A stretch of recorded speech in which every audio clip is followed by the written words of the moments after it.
Assalamualaikum warahmatullahi wabarakatuh. Waalaikumsalam. Sudah ya, kita lanjutkan tetap babakan masalah sholat sunnah tapi punya tanggungan qadha. Termasuk dalam kategori kebiasaan santri adalah selalu melakukan wirid dan sholat sunnah setelah sholat fardu. Saat berada di pondok, kebiasaan itu tidak pernah terlalaikan. Bahkan sebagian dari mereka ada yang merasa tidak enak kalau sholat fardu tanpa disertai sholat sunnah atau wiridan. Tapi saat pulang, tiba-tiba keistiqomahan mereka mulai terbengkalai. Bahkan ada yang sampai berani tidak sholat fardu gara-gara sibuk bermain dengan teman-temannya. Hingga kadang sebagian dari mereka tidak langsung mengqadhanya sampai beberapa hari, hingga mereka kembali ke pondok. Setelah sampai di pondok, mereka melakukan keistiqomahan mereka kembali, yaitu sholat sunnah dan wirid, beberapa wirid. Pertanyaan, bagaimana hukum membaca wiridan dan sholat sunnah bagi orang yang punya tanggungan sholat qadha? Jawabannya, kalau qadha sholat itu harus dilakukan dengan segera, itu maksudnya meninggalkan sholat tanpa ada udzur, malas, nggak mau sholat, belum dapat hidayah, malas, belum dapat hidayah, maka berbuat apapun tidak diperbolehkan, termasuk sholat sunnah atau wiridan, kecuali apabila waktunya sholat hadiroh sudah hampir habis, maka harus mendahulukan sholat hadiroh daripada sholat qadha. Hadiroh itu sholat yang sekarang kita kerjakan ini. Namun bila qadha itu tidak harus dilakukan segera, yaitu meninggalkan sholat karena ada alasan yang dibenarkan syarak, maka mengerjakan aktivitas yang lain masih diperbolehkan. Jadi intinya, waktu kita meninggalkan sholat dulu, bagaimana kondisi kita? Kalau sengaja meninggalkan, malas, belum dapat hidayah, kemudian tobat, qadha, maka tidak boleh sholat sunnah. Wiridan pun juga nggak boleh, harus selesaikan utangnya dulu.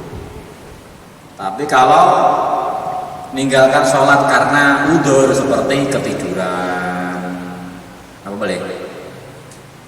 Ketiduran, lupa, asli lupa ya, asli lupa,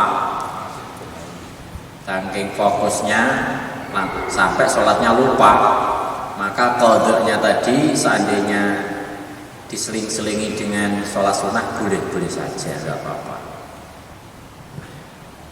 Nanti ya kanton, waktu meninggalkannya dulu, sholatnya bagaimana, kondisi meninggalkan sholat.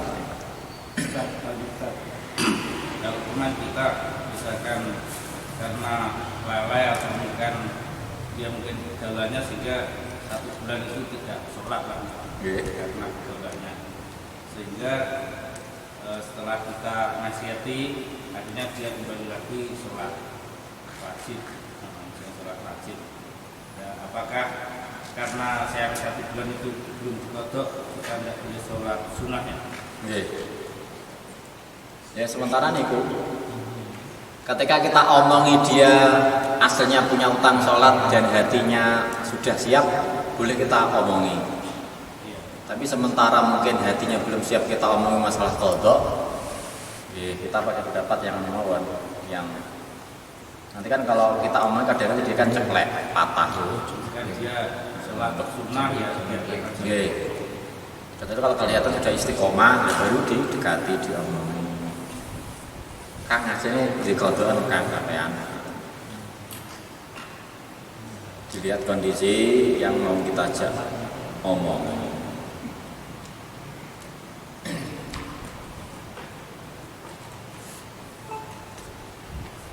Metode pencarian kiblat modern. Pencarian arah kiblat di masa ini terasa lebih mudah seiring dengan munculnya teknologi internet seperti perangkat Google Map yang beroperasi dengan bantuan teknologi satelit. Hanya dengan mengoperasikannya, arah kiblat sudah dapat kita ketahui. Sementara dalam perspektif fikih kita telah dikenakan pencarian kiblat klasik dengan beragam variasinya, mulai dari identifikasi terhadap struktur bumi, melihat posisi daerah gunung terhadap arah mata angin, barat, timur, selatan, dan utara, sampai analisa terhadap komponen langit, bintang, matahari. Tidak sebatas itu, kita juga telah dikenakan tahapan-tahapan pencarian kiblat, mulai dari al-ilmu binafsi, mengetahui secara langsung, pemberitahuan orang adil yang melihat kiblat, ijtihad, dan taklid terhadap mustahid, sebagaimana yang tertuang dalam kitab-kitab fikih. Pertanyaan: bila pencarian kiblat via Google Map dan sejenisnya dianggap muktabar apa? Diterima sesuai arah kiblat yang sesuai, masuk dalam kategori manakah Google Map dari tahapan-tahapan pencarian kiblat yang ada dalam kitab fikih? Jawaban: pencarian kiblat via Google Map termasuk kategori pencarian kiblat dengan alat yang bisa memberikan zon praduga kuat arah kiblat, setara dengan bait al-ibrah kompas dalam segi kevalitannya. Kedudukannya dalam tahapan pencarian arah kiblat setara dengan berita dari orang adil atau semakna dengan ijtihad sesuai dengan khilaf ulama. Jadi intinya lah kita mencari kiblat dengan Google Map atau mungkin aplikasi dari BSI, dari Bank Muamalah, kan nonton sebagainya ya dalam aplikasi nonton pencarian kiblat. Maka itu termasuk kategori praduga kuat. Jadi boleh dipakai, termasuk praduga kuat untuk menentukan arah kiblat, bisa dipakai seperti itu. Boleh. Dan termasuk ijtihad, berusaha untuk mencari arah kiblat. Pertanyaan kedua, bila akurasi pencarian Google Maps dinilai valid, wajibkah kita menggunakannya ketika berada dalam lokasi yang memungkinkan untuk mengetahui kiblat dengan cara-cara lain, seperti bertanya, melihat mihrab masjid, dan lain-lain? Tidak wajib. Walaupun Google Maps itu termasuk valid, termasuk persangkaan kuat dalam arah kiblat, tidak kemudian memutuskan cara untuk mencari kiblat dengan cara yang lainnya. Seperti tadi loh, kita teng satu kampung, cukup bertanya dengan orang kampung, Pak, arah kiblatnya mana? Cekap mboten usah golek HP. Pak itu mboten usah langsung taklet tiang kampung, Kang, Pak, arah kiblatnya kemana? Mboten cekap. Tidak perlu buka iki sinyale ra iso iki. Sinyale lemot. Salat merasa cukup bertanya ke orang kampung tanpa perlu istilahnya mengandalkan Google Map yang ada dalam aplikasi HP itu. Betul ya, tidak wajib. Maksudnya seandainya pakai jalan lain boleh, atau menuju ke arah mihrab masjid cukup.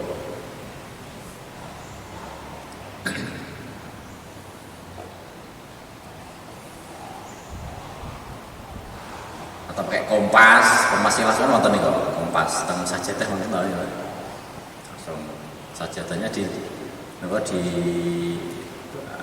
beber langsung ngerti kiblat yang mencekap ngoten maksud. Sujud syukur tanpa rukun. Ini sering sujud syukur tanpa rukun. Manusia oleh Allah diciptakan untuk beribadah kepadanya, namun dalam beribadah juga harus tahu syarat dan rukunnya. Sering terjadi di negara kita ketika seorang mendapatkan penghargaan atau juara, masuk gol, baik di lapangan artis, di kalangan artis maupun di kalangan non artis, ia langsung melakukan sujud syukur. Entah itu sujud syukur sebenarnya atau karena sangat gembira. Mereka tidak mempedulikan syarat dan rukunnya, langsung sujud teng bumi tanpa lihat kiblat, tanpa nutup aurat dan seterusnya. Pertanyaan, apakah dapat dibenarkan sujud seperti hal di atas? Jawabannya tidak dapat dibenarkan karena tidak memenuhi syarat dan rukun sujud syukur. Jadi kalau memang inginnya sujud syukur harus suci, kemudian menghadap kiblat, tutup aurat, kemudian takbir, kemudian sujud. Setelah sujud duduk, langsung salam. Tidak hanya dunus.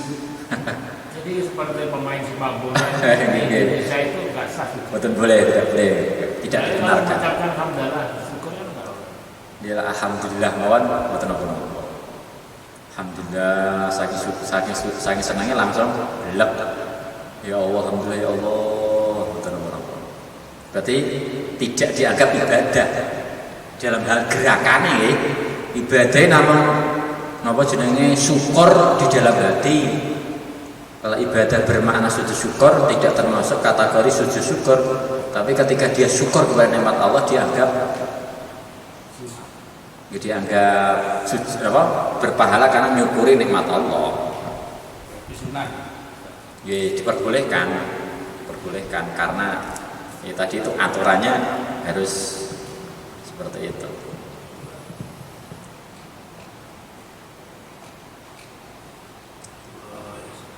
Kalau tidak dibenarkan, bagaimana solusinya? Karena itu sudah sering terjadi. Jawabannya, mengingat praktek tersebut bertentangan dengan syarak, maka tidak ada solusi. Yaudah, nggak boleh seperti itu maksudnya ya. Ya udah nggak seperti itu. Yes. Kalau mau sujud kerja kiblat, tutup aurat, berarti kalau memang alhamdulillah bisa ngegol nih, pun langsung alhamdulillah ya Allah, teman-teman dongo ya Allah, syukur apa? Gitu ngono. Alhamdulillah rabbil alamin.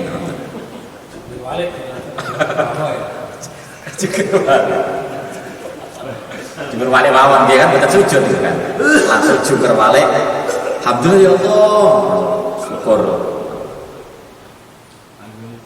Syukur walik mawon. Sekali syukur walik, sekali syukur walik.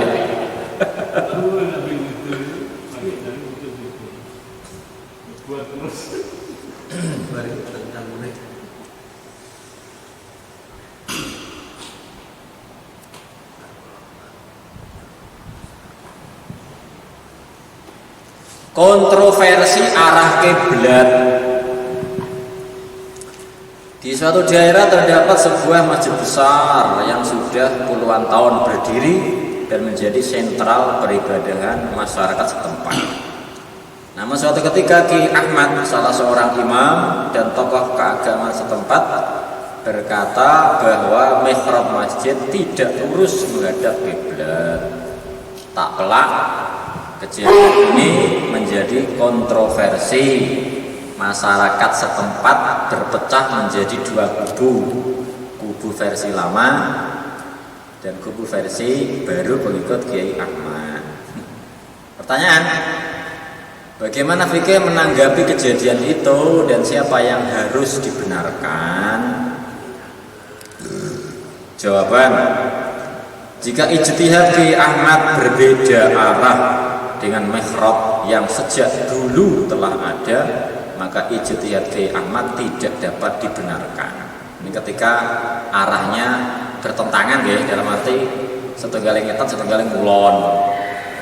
Ini berarti jelas Ki Ahmadnya keliru kalau memang bertentangan dengan yang umum terjadi di masyarakat. Kecuali seperti kejadian seperti ini kalau teman Amerika Latin, apa? Suriname, mereka kan kiblatnya ngikuti Jawa sebelum dipeta tahun Suriname. Mereka ketika di sana ke arah kiblatnya seperti yang di Jawa, pun di barat. Di sana terbarat, ternyata kan secara arah benar bukan ke arah barat. Berarti ini jelas kelirunya nih, harus dirubah seperti itu. Namun jika perbedaan hanya sebatas derajat saja, maka ijtihad Kiai Ahmad bisa dibenarkan. Boleh derajat ya sedikit boleh-boleh saja. Tapi beliau tidak bisa menyalahkan arah kiblat mihrab yang sejak dulu sudah ada. Jadi yang sudah ada tidak boleh disalahkan. Ya boleh berijtihad boleh, tapi tidak boleh menyalahkan atau mengatakan tidak sah sholatnya yang kiblat dahulu. Tidak boleh seperti itu, karena kan masih standar. Kan kiblat ini wonten kalih to, wonten Jihadul Ka'bah, wonten Ainul Ka'bah. Kalau Ainul Ka'bah niku persis dadanya ke arah kiblat. Tapi kalau Jihadul Ka'bah yang penting ke arah kiblat, walaupun gesernya beberapa derajat, yang penting tidak fatal. Itu juga dianggap termasuk sholatnya sah, kiblatnya sah. Yang penting ke Jihadul Ka'bah, ke arah kiblat, ke arah Ka'bah.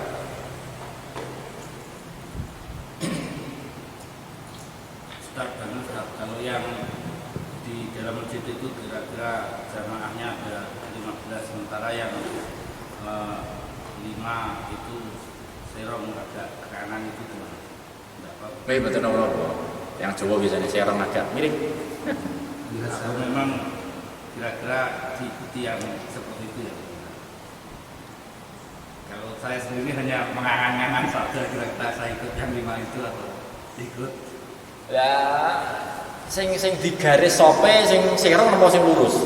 Lurus gitu. Tetap tempat sing lurus mawon sing aman. Buat nyerong kayak yang Jawa. Yang Jawa biasanya kan mesti nyerong. Maksud kalau itu kan 5 itu termasuk imamnya gitu. Oh, yang nyerong itu. Nah, saya kan ikut imamnya itu atau kan ikut yang banyak atau ikut imamnya itu. Sing sop sing terbikin mawon. Sop yang terbikin di garis niku, walaupun imamnya nyerong ngikuti sing lurus niku. Sing lurus mawon mboten apa. Lah Pak imamnya nyerong niku Jawa napa memang dia punya Belum tahu. Oh, berarti biasanya yang Jawa, berarti yang Jawa biasanya. Saya hitung itu yang nyerong itu siapa saja gitu. Ada 5 orang termasuk. Tapi saya belum berani tanya. Imamnya sepon apa nem? Apa? Umure? Ya kan 55 tahun. Biasanya kalau 55 belum miring. 55 sampai 60 lah. Oh, berarti ini kan orang Jawa biasanya Jawa miring, bukan keranten. Miring ke kanan dikit. Nggih, nang kanan sedikit. Kalau memang Nggih, sing lurus mawon, lurus.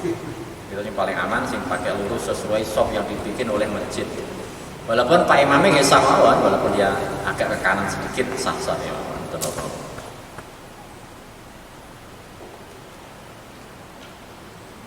berarti diikuti yang sudah dibuat. Nggih, yang dibuat di masjid kemawon. Kalau tidak disepakati orang masjid. TKW tidak bisa sholat para TKW di Hong Kong terkena najis mughaladah, najis berat akibat menyentuh daging babi atau memandikan anjing. Mereka tidak bisa mensucikan diri dari najis tersebut seperti dalam ketentuan fikih, yakni dibersihkan dengan air 7 kali. Salah satunya dicampur dengan debu. Tegasnya para TKW menjalankan sholat dalam keadaan tidak suci dari najis mughaladah. Para TKW yang beragama Islam di Singapura dan Taiwan nasibnya juga hampir sama.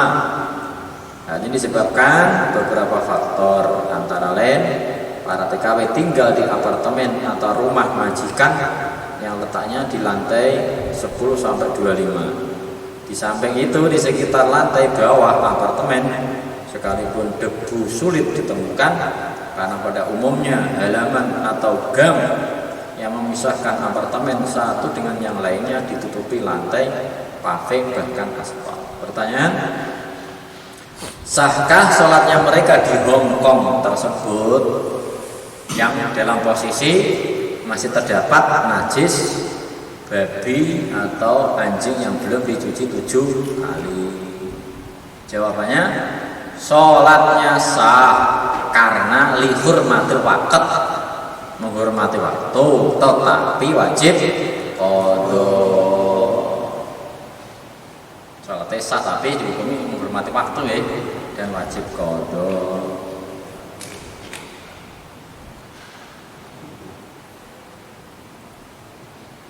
Dan biasanya apartemen itu kan anu ya, mboten enek tanah, aspal sedanten. Aspal.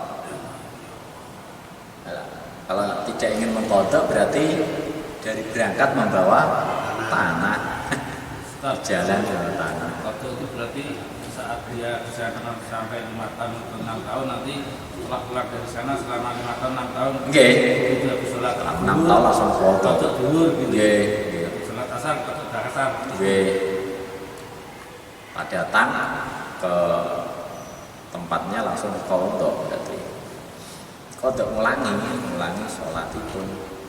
Dalam kodok itu dikosor enggak? Mboten angsal. Dikodok mboten angsal dikosor.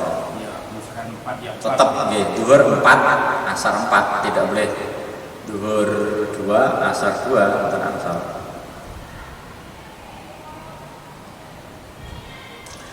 Cara pemakaian mukena.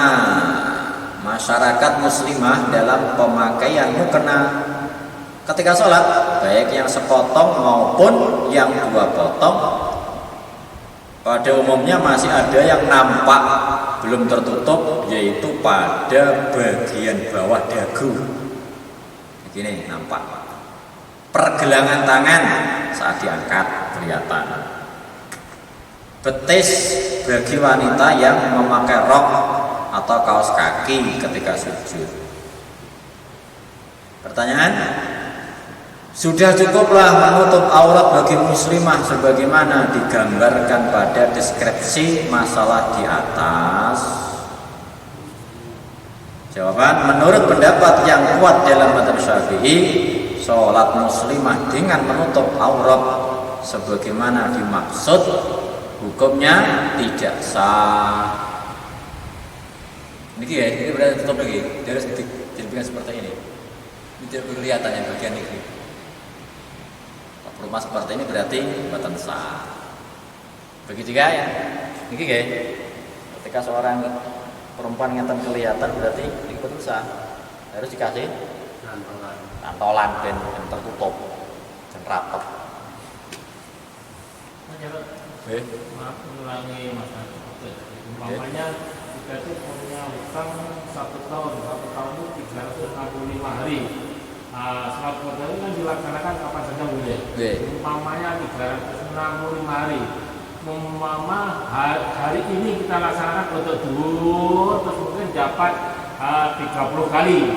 Terus besok baru asar dan selanjutnya, itu boleh nggak? Betul ora bebas. Bebas, caranya bebas dur-dur. Utawa dur asal manusia, itu bebas. Sepenting hitungannya jelas. penting didata hitungannya berapa utangnya dicontreng, contreng.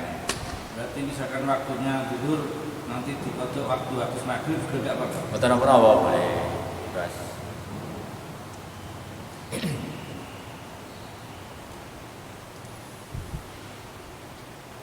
Itu tadi ketika ketika nampaknya dari arah samping ya. Dari arah samping seperti ini. Akan tetapi dalam masalah terlihatnya pergelangan tangan dari arah bawah yang tadi yang kelihatan dari arah bawah perempuan. Saat tangan lurus ke bawah terdapat khilaf. Menurut kitab Al-I'lab dan pendapat Imam Romli hukumnya sholatnya sah. Bawah ini sah. Ingatan wau dan kan sudah tahu. Demikian juga dalam masalah terlihatnya betis menurut sebagian ulama juga dianggap sah selama tidak terlihat dari arah samping. Jadi kalau dari arah bawah mungkin istri kita, anak kita perempuan rukwe mboten damel selono kan terlihat dari arah bawah maka nggak apa-apa. Kalau dari arah samping baru tidak sah, nggak boleh. Dari atas berarti pas sujud ya kelihatan, kan? Dari arah samping kelihatan berarti ya nggak sah.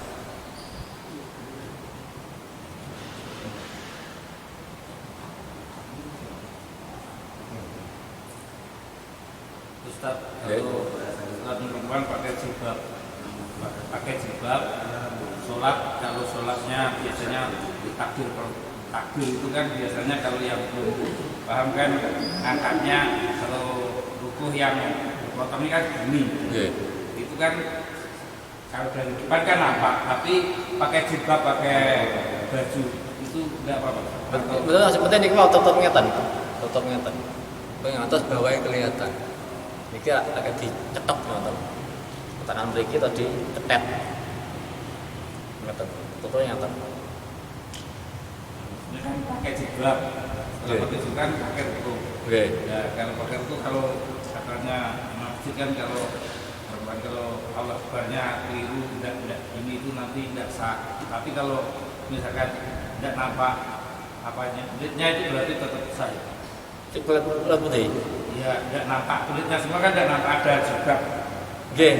Boleh walaupun kaos betul apa sifatnya tertutup sampai segini. Walaupun rukuhnya terjebak dari misalkan sini misalkan bajunya merah dulu, bila depan kan merah. Betul apa yang penting kan tertutup nih kok.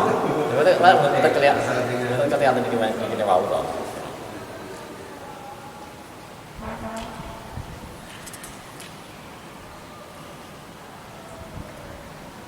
Walaupun iki sing wajib kangge tiyang putri kita si jalan suan kedangertos. Mungkin istri kita atau anak putri kita salate kita nggih kita tegur.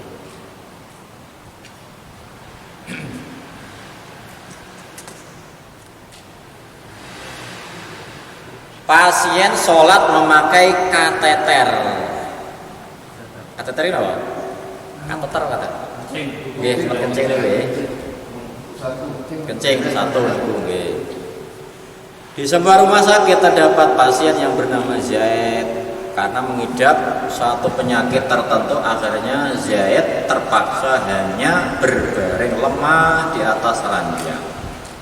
Sudah menjadi prosedur rumah sakit apabila ada pasien yang tidak bisa menjalankan aktivitasnya sendiri, maka pada alat kemaluannya akan dipasang sebuah alat, yakni selang kateter yang dimasukkan dalam lubang zakarnya untuk buang air kecil.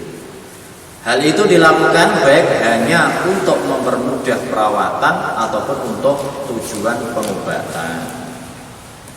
Pertanyaan, bagaimana hukum sholat Zaid dan bagaimana bersucinya? Jawaban, sholat Zaid sah dan akan tetapi wajib diada mengulangi sholatnya dan cara bersucinya sesuai dengan kemampuannya. Jadi sholat ini wasilat menghormati waktu, karena betul najis Dan nanti setelah sembuh ngulangi meleh salate. Ngulangi meleh salate. Kuratan beton najis.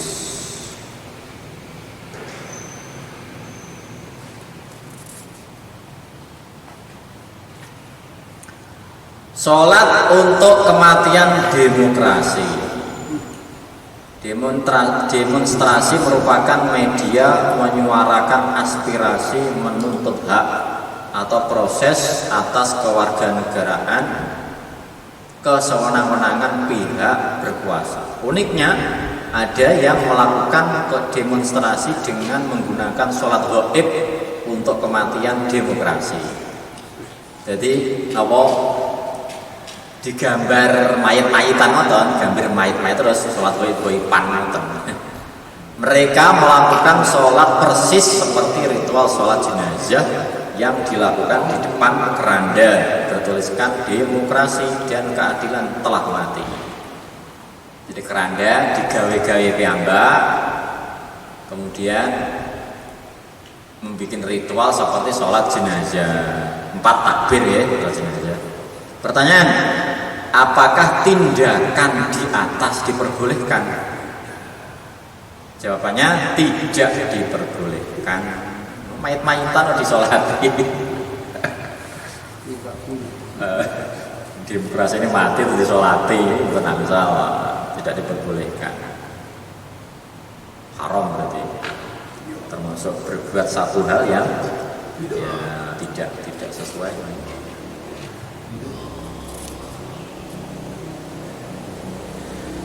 Kewajiban memerintah anak untuk sholat. Anak merupakan titipan dari Allah kepada orang tua, sehingga baik buruknya anak ketika usia dini menjadi tanggung jawab penuh orang tua. Karena faktor inilah Nabi secara tegas menyatakan bahwa orang tua berkewajiban memerintahkan anaknya untuk melaksanakan sholat ketika berusia 7 tahun dan memukulnya bila meninggalkan sholat ketika berusia 10 tahun. Namun realita yang ada karena faktor kesibukan orang tua, kewajiban ini sering terabaikan ketika sang anak tengah bermain di tempat yang jauh ataupun di tempat yang terlepas dari pengawasan orang tua. Padahal waktu sholat telah tiba. Pertanyaan, wajibkah orang tua mencari anaknya ketika tiba waktu sholat? Terus ketika umur 7 tahun memerintahkan sholat, ketika 10 memukul, ketika itu adalah wajib ya, untuk bapak ini, untuk orang tua wajib ya. Wajib. Berarti kalau tidak memerintah ketika 7 tahun yang dosa orang tua. 10 tahun anak tidak sholat, orang tua tidak mencambuk, yang dosa orang tua. Nah itu wajib hukumnya. Nah ketika waktu sholat tiba, anaknya tidak ada, apakah wajib dicari? Jawaban, wajib selama tidak ada dugaan bahwa anaknya telah diperintah orang lain untuk sholat dan telah melakukan. Jadi wajib ketika masuk waktu orang tua mencari anak yang sudah umur 7 sampai 10 tahun. Kecuali apabila ada kemungkinan anak tadi di rumah, tinggalnya di rumah, bermainnya dia sholat, maka mboten usah dicari berarti. Mungkin anak kita ketika pergi, Pak bapak izin neng dile neng omai paman Pak D Pak Le. Pak D Pak Le termasuk memperhatikan sholat, maka waktu sholat juga saya dicari tidak apa-apa.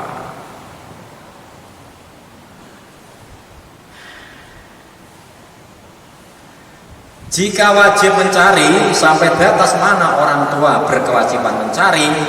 Sebatas kemampuannya. Sebatas kemampuannya dicari setemunya.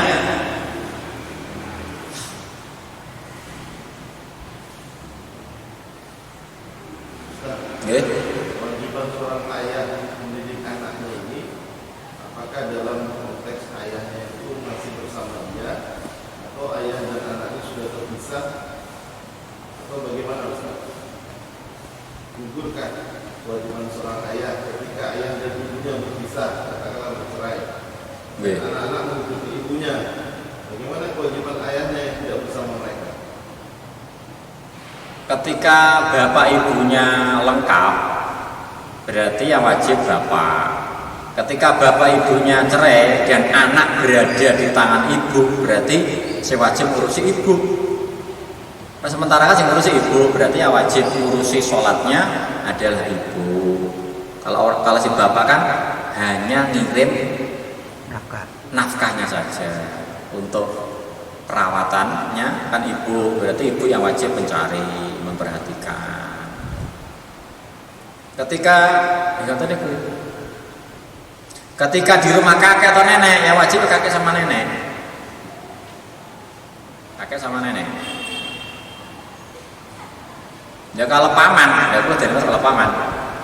Kalau paman agak wajib, mungkin naudzubillah bapaknya mboten wonten, neneknya mboten wonten, terus sementara di rumah paman, apakah paman punya kewajiban seperti bapak dalam hal wajibnya memperhatikan sholat umur 7 sampai 10, kalau dalam sholat paman. Kalau bapak sama kakeknya sama statusnya sama.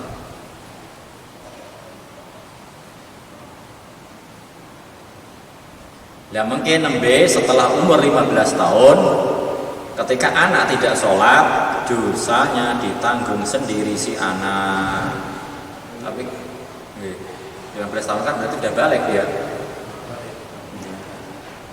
Kalau untuk kewajiban nafkah tadi sampai umur berapa tahun bapaknya dibunuh? Cerai. Kalau anak laki-laki sampai balik. Kalau anak perempuan sampai nikah. Nafkah nih. Terus siapa yang nanggung Ustaz? Gimana ya? Jadi kalau dia balik dia belum kerja gimana? Oh, waktu balik belum kerja. Bapaknya apa tega menelantarkan. Tapi itu tidak wajib, sunnah. Jadi wajibnya ketika si anak sampai balik saja. Kemudian ketika si balik, ya mungkin alasannya nopo niku, alasan waktu balik gak bisa kerja ngapain, males atau karena ada kebutuhan yang mendesak. Ya kan masih dalam pendidikan. Kalau balik itu 15 tahun itu kan masih SMP. Kalau masih dalam pendidikan berarti orang tua masih wajib untuk menafkahi. Kalau masih dalam pendidikan di pesantren berarti orang tua walaupun 15 tahun tetap wajib menafkahi sampai selesai belajarnya.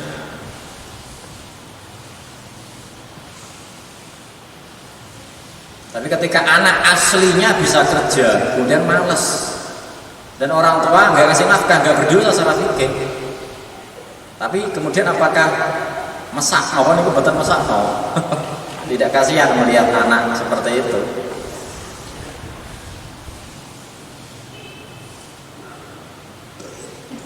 Dalam hal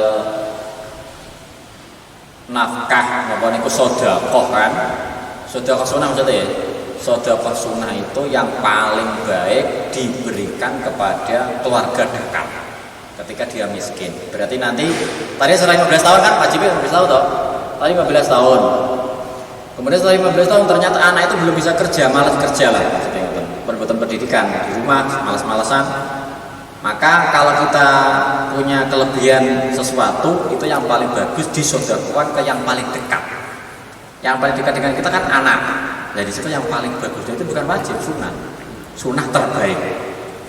Sedekah diberikan kepada yang paling dekat. Anaknya yang masih miskin, dalam arti masih malas kerja dan seterusnya.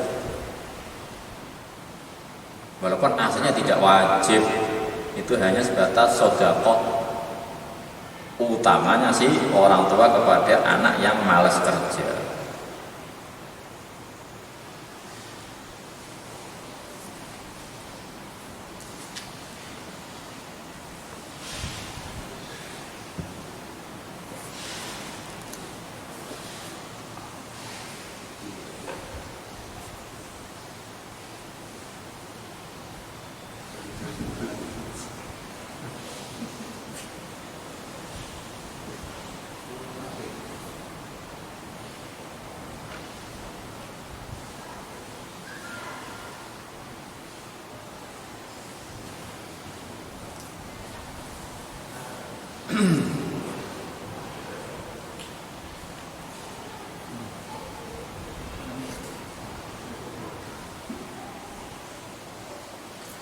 Sholat taraweh 4 rakaat. Contoh sholat sunnah ya. 4 taraweh 4 rakaat. Pada setiap bulan Ramadan semua umat Islam dianjurkan melaksanakan sholat taraweh. Namun yang sering terjadi di daerah kami adalah pelaksanaan sholat taraweh dilakukan dengan 4 rakaat dengan 1 salam. Pertanyaan, sahkah sholat taraweh dilakukan 4 rakaat dengan 1 salam? Jawaban, Imam Nawawi dalam kitab Raudhah At-Thalibin mengatakan bahwa sholat taraweh dengan 4 rakaat 1 salam tidak sah, sebab tidak sesuai dengan yang telah disyariatkan. Di mazhab Syafi'i tidak sah. Berarti dua salam. Kalau witir langsung 3. Nah, witir boleh. Witir 3 dan tidak ada tahiyat awal. Enggak ada tahiyat awal, langsung 3 1 salam. Walaupun yang paling bagus 2 kemudian 1.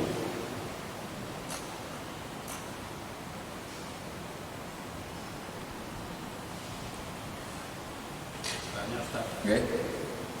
Jadi saya pernah di Jogorogo itu waktu Jumatan sebelum Ramadan itu menerangkan kalau sholat taraweh 2 rakaat juga boleh itu. Apakah kira-kira ada teman? Gimana 2 rakaat itu taraweh? Maksud 2 rakaat tok? Iya. Kan dia membolehkan yang 8 rakaat yang gabungan dan sebenarnya 2 rakaat juga nggak apa-apa. Nggih, mboten napa-napa. Tapi nggih niku rugi. Maksudnya ya saya Secara hukum nggih boleh mawon. misalkan kan siapa tahu saya nanti suatu saat punya sholat itu saya pimpin sholat tarawih hanya 2 rakaat. Oh, lah kita mimpin pun ngantos pakai niku, ini untuk pribadi maksudnya. Kalau untuk umat kita pakai sing kata 20, kecuali mungkin kita safar ya. Kita safar di kereta, di pesawat, nggak mungkin taraweh 20, maka dia minimal 2 daripada 2 itu juga boleh, jika hanya keluarga anak sama istri itu kita sholat tarawih ini malam ini saja. oh, kita tengah anak marahi males. Misalkan dalam sholat safar itu apa itu? Oke, ya safar saged lah safar. Iki ketarana awake dhewe 20, untune ra cukup. Loro wae sadurunge napa pesawate datang. 2. Nggih, saged daripada tidak sama sekali. 2, 4 atau 8. Nggih. Aslinya salah fikih ngoten niku mboten ana apa. Tapi ketika kita ngimami nggih pakai pendapat sing dipakai oleh kebanyakan orang Islam untuk menjaga hati mereka. Dan Romo Kiai Ziran ngendikake taraweh 8 itu sing ngawali Indonesia. Romo Kiai. Saya berpikir masa Sing ngawali Indonesia. 8. Oh, alam. Tahun kita negara Romo Kiai masih sugeng. Kita 2000-an. Pas kosong sing ngawali Indonesia.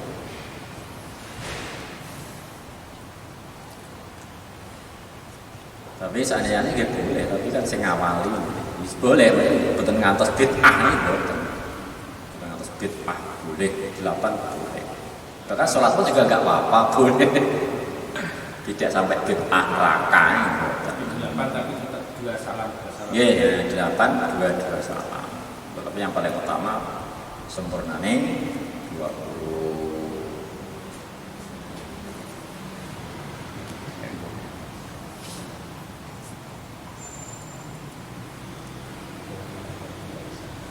Sholat di samping orang terkena najis.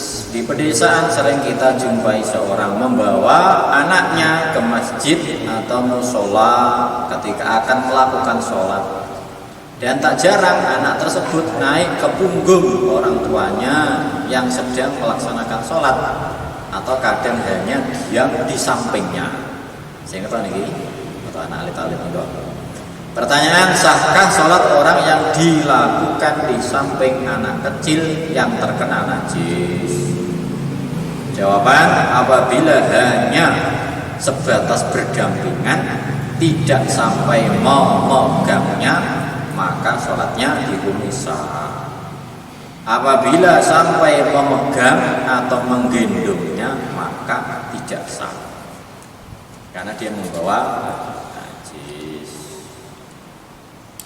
Tapi dia ingin kok nate Romo Kiai madosi pendapat sing memperbolehkan, dalam arti kan kita jenenge tiang sepah kan kadang kali wekdal rukuk sujud kan ditunggangi kali anak.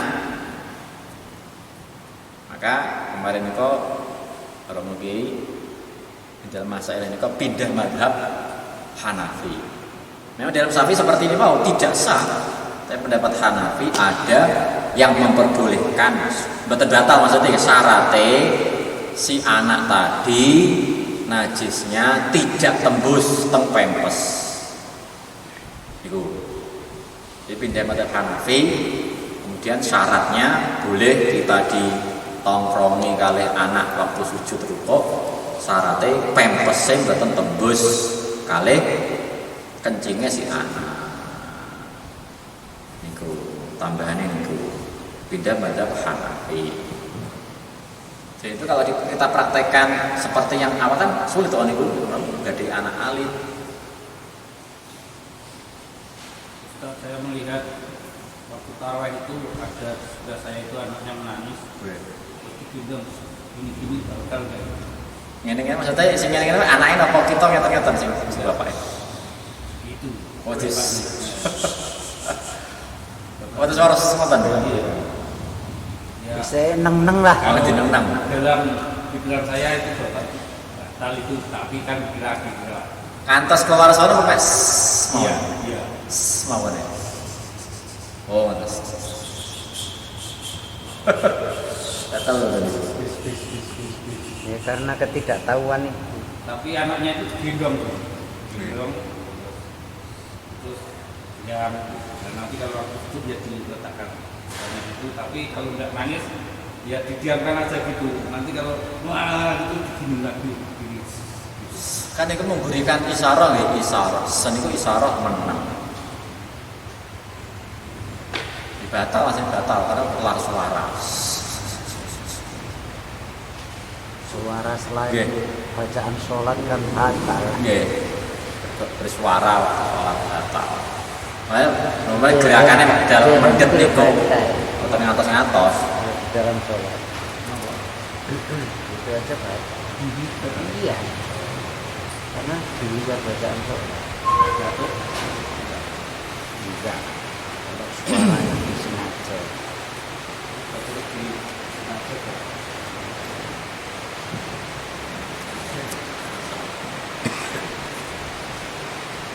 Tuh. Bukan enggak? Akan suaranya. Oh, insyaallah. Kita kata ya. Iya. Subhanallah.